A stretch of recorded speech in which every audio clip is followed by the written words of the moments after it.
दुर्ग जिले की राजनीति में कांग्रेस की महिलाओं को वो महत्व नहीं मिल पाया है जिसकी वो हकदार हैं, या दूसरे शब्दों में कहा जाए कि पुरुषों के मुकाबले महिलाओं को दुर्ग जिले की राजनीति में टिकट के मामले खासतौर पर प्रतिनिधित्व कम मिला है। मैं हूं बीडी निजामी, आप देख रहे हैं न्यूज़ 220।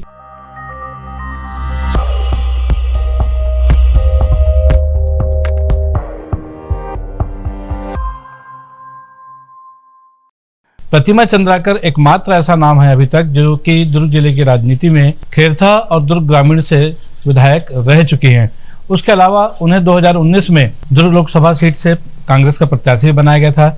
हालांकि वह भाजपा के विजय बघेल के मुकाबले चुनाव हार गई थी। लेकिन आज की जो परिस्थितियां हैं 2023 की, जबकि विधानसभा चुनाव सामने हैं और ऐसे समय पे दुर्ग जिले में लिमिटेड सीटें रह गई हैं, क्योंकि यहाँ पर बालोद अलग हो गया है, बेमेतरा अलग हो गया है, तो दुर्ग जिले का आकार छोटा हो गया है। तो ले दे करके जो लिमिटेड सीटें बची उसमें महिलाओं के लिए क्या स्थितियां हैं, महिलाओं की भागीदारी की बात आती है तो फिलहाल एक भी नाम समझ में नहीं आता है। एक तरफ कांग्रेस की राष्ट्रीय महासचिव प्रियंका गांधी ने अभी यूपी में पिछले दिनों 40% महिलाओं को सीटें आरक्षित करने की बात कही थी, काफी महिलाओं को उन्होंने टिकट भी दी थी। हालांकि उसमें रिजल्ट अपेक्षित नहीं आ पाया। लेकिन जहां तक दुर्ग जिले की बातचीत करें तो यहाँ पर जो प्रमुख सीटें हैं, जिसमें दुर्ग शहर है, जिसमें अरुण वोरा का नाम इकलौता सिंगल नाम गया है, ऐसी जानकारी मिल रही है। दूसरा, उसके अलावा दुर्ग ग्रामीण से गृह मंत्री जो वर्तमान में है ताम्रध्वज साहू विधायक हैं, उनका भी ये माना जा रहा है कि वो इसी सीट से दोबारा चुनाव लड़ेंगे। इसके अलावा तीसरी सीट है जो भिलाई शहर की प्रतिष्ठापूर्ण सीट है, जो कि देवेंद्र यादव जिन्होंने पहली बार विधायक का चुनाव लड़ा और जीते, और कद्दावर नेता प्रेम प्रकाश पांडे के खिलाफ उन्होंने जीत हासिल की। वर्तमान परिस्थितियों में देवेंद्र यादव की भी सीट तय मानी जा रही है। अब इन सभी स्थितियों में एक ऐसी एकमात्र सीट बचती है, वो है वैशाली नगर। वैशाली नगर में वैसे भी भारतीय जनता पार्टी का कब्जा रहा है, 4 में से 3 चुनाव भाजपा वहां जीती है।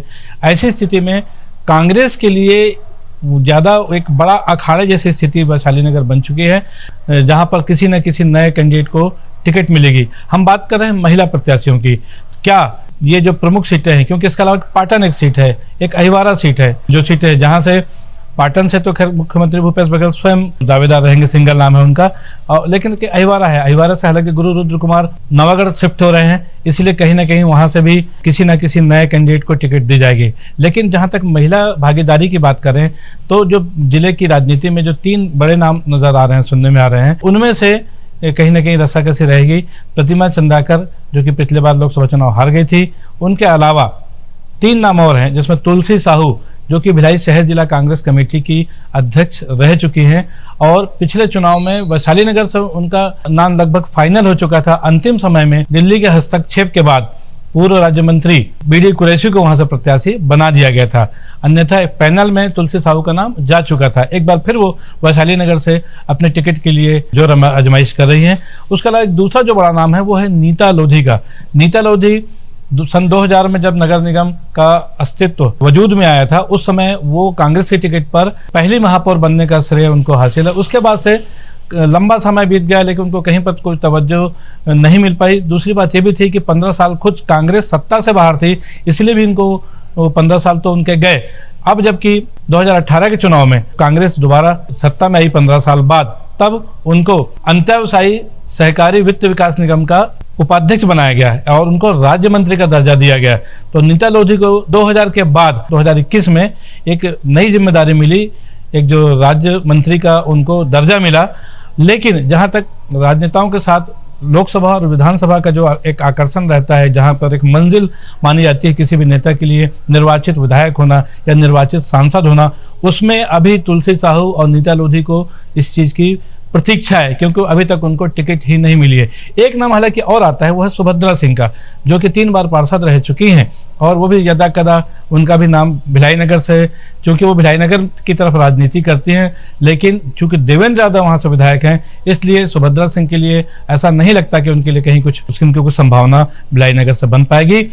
तो इन परिस्थितियों में 2 नाम आते हैं, तुलसी साहू और नीता लोधी, जो कि वैशाली नगर से, जिनके बारे में नाम चल सकता है। लेकिन इसके साथ ही वहां पर कुछ जो जेंट्स कैंडिडेट हैं, जिसमें स्वयं पहले मुकेश चंद्राकर जो कि वर्तमान में भिलाई शहर जिला कांग्रेस कमेटी के अध्यक्ष हैं, उसके अलावा विजय साहू निगम में उपाध्यक्ष हैं, उनमें भी सदस्य हैं। इनका भी नाम भी यहाँ पर बहुत प्रमुखता से लिया जा रहा है।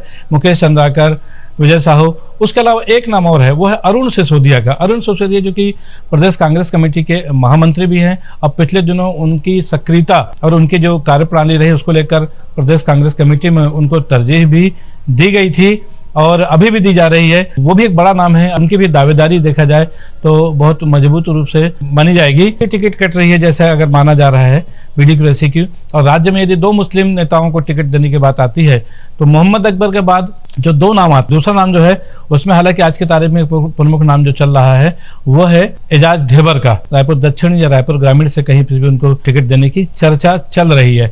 एक दूसरा नाम हो सकता है। लेकिन यदि वैशाली नगर में अगर हम देखें तो वैशाली नगर में भी एक इरफान खान एक ऐसा नाम है जो कि वैशाली नगर में फिलहाल निवास भी कर रहे हैं और उन्होंने भी अपना दावा किया हुआ है। तो यदि अल्पसंख्यक कोटे में जाने की बात आएगी तो इरफान खान का नाम भी चर्चा में आ सकता है। इनके नाम पर भी टिकट पे विचार किया जा सकता है। लेकिन ये जो 4 नाम हैं जिसमें मुकेश चंद्राकर, विजय साहू, अरुण सिसोदिया और इरफान खान, ये बड़े नाम हैं जिन पर कांग्रेस दांव खेल सकती है अगर जेंट्स की बात करें। अन्यथा महिलाओं में तुलसी साहू, नीता लोधी, ये 2 महत्वपूर्ण नाम हैं और तीसरा प्रतिमा चंद्राकर का भी नाम है। तो ये 2-3 नामों के बीच में अगर किसी महिला कैंडिडेट के लिए संभावना बनती है तो महिला प्रत्याशी जो एक हो सकती है वो ये है। कांग्रेस के मुकाबले यदि हम भारतीय जनता पार्टी की बात देखें तो भारतीय जनता पार्टी में रमशीला साहू दुर्ग ग्रामीण से विधायक रह चुकी है। उसके अलावा निर्मला यादव जो कि पूर्व महापौर है यहाँ भिलाई नगर निगम की, उनका नाम भी वैशाली नगर से कंसिडरेशन में है। कांग्रेस छोड़ने के बाद लगभग 2018 में उन्होंने जब कांग्रेस छोड़ दी थी तो विधानसभा चुनाव से पहले, और उनको आज पूरे लगभग 5 साल हो गए हैं, उनका भी नाम वैशाली नगर विधानसभा से चल रहा है। तो महिलाओं में देखा जाए कि अगर टिकट की बात आती है तो भारतीय जनता पार्टी से रमशीला साहू और निर्मला यादव 2 ऐसे नाम हैं जिनको उनकी पार्टी कहीं पर देने की सोच सकती है। लेकिन कांग्रेस की जहां बात करें तो तुलसी साहू, नीता लोधी और प्रतिमा चंद्राकर, इनमें से किसी को भी प्रत्याशी बनाया जा सकता है। बहरहाल कल कांग्रेस की स्क्रीनिंग कमेटी की बैठक है 8 तारीख को, जिसमें कांग्रेस के राष्ट्रीय अध्यक्ष मल्लिकार्जुन खड़गे स्वयं आ रहे हैं। उसके बाद सीईसी में के माध्यम से लिस्ट फाइनल हो जाएगी। ऐसा माना जा रहा है कि 2-3 दिनों में कांग्रेस की पहली सूची जारी हो जाएगी। लेकिन सबसे बड़ा सवाल यह है कि वैशाली नगर की जो सीट है जो कि बहुत महत्वपूर्ण है और कांग्रेस की इस पर खास नजर है, तो वहां प्रत्याशी किसे बनाया जाता है, या किसी जेंट्स को या किसी महिला को, ये बहुत बड़ा सवाल है। इस पर सबकी निगाह रहेगी। कांग्रेस के महिला उम्मीदवार से रिलेटेड हमारा ये विश्लेषण, हमारी ये खबर आपको कैसी लगी, इस पर अपनी राय अवश्य दें। हमारी इस खबर को लाइक करें, हमारे चैनल को सब्सक्राइब करें। आज के लिए बस इतना ही। कल फिर मिलेंगे किसी नई खबर के साथ। तब तक के लिए दीजिए इजाजत। जय हिंद, जय भारत, जय छत्तीसगढ़।